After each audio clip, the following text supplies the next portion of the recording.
Hello friends, Pandian store episode ப்ரோமோவில் என்ன நடக்குதுன்னு பார்க்கலாம் வாங்க. சேனலை சப்ஸ்கிரைப் பண்ணிக்கோங்க, மறக்காமல் பெல் ஐகானையும் கிளிக் பண்ணிக்கோங்க.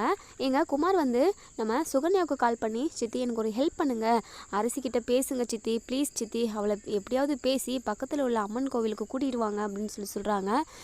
நம்ம சுகன்யாவுமே குமாருக்காக ஹெல்ப் பண்ணுறேன் அப்படின்னு சொல்கிறாங்க. எங்கள் அரசி தனியாக இருக்கிறப்ப ரூமில் போயிட்டு பேசுகிறாங்க.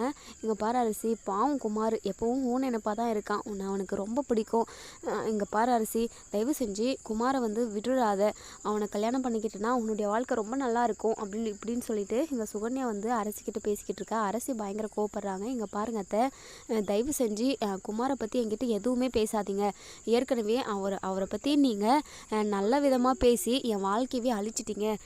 என் வாழ்க்கை கெடுறதுக்கு காரணமும் ஒரு பக்கத்தில் நீங்களும் ஒரு காரணமாக இருக்கீங்க அப்படின்னு சொல்லிட்டு சொல்கிறாங்க. என்ன அரசி இப்படியெல்லாம் பேசுகிற, பாவம் குமார், நீயும் தானே அவனை லவ் பண்ண, இப்போது பிரச்சனைன்னு வந்ததுக்கப்புறம் உங்கள் வீட்டில் சொல்கிறவங்க மாப்பிள்ளையை நீ கல்யாணம் பண்ணிக்கிற, அப்போது அவனோட நிலைமை என்னத்துக்கு ஆகிறது அப்படின்னு சொல்லிட்டு எங்கள் சுகன்யா வந்து கேட்குறாங்க. பாருங்கள் அத்தை, தயவு செஞ்சு என்கிட்ட குமாரை பற்றி பேசவே பேசாதீங்க, இல்லை அப்பா கிட்ட உங்களை பற்றி சொல்லிடுவேன் அப்படின்னு சொல்கிறாங்க. அதாவது நம்ம அரசிக்கிட்ட சுகன்யா வந்து என்னெல்லாம் பேசுகிறாங்களோ எல்லாத்தையுமே நம்ம பாண்டியன் வந்து கேட்டுக்கிட்டு தான் இருக்காரு. பாண்டியனுக்கு பயங்கர கோவம். இந்த சுகன்யா பிள்ளையை நம்ம ரொம்ப நல்ல பிள்ளைன்னு நினச்சோம், ஆனால் அரசி வாழ்க்கை கெடுறதுக்கே இந்த பிள்ளை தான் காரணம் மாட்டேங்குது அப்படின்னு சொல்லிட்டு பாண்டியன் வந்து தெரிஞ்சுக்கிறாங்க. உடனே சுகன்யா கிட்ட போயிட்டு பேசுகிறாங்க. பாருப்பா சுகன்யா, உன்னை நான் ரொம்ப நல்ல பிள்ளைன்னு நினச்சேன், ஆனால் நீ இப்படி ஒரு கேடு கெட்டவளாக இருப்புன்னு சொல்லிட்டு நான் நினச்சி கூட பார்க்கல.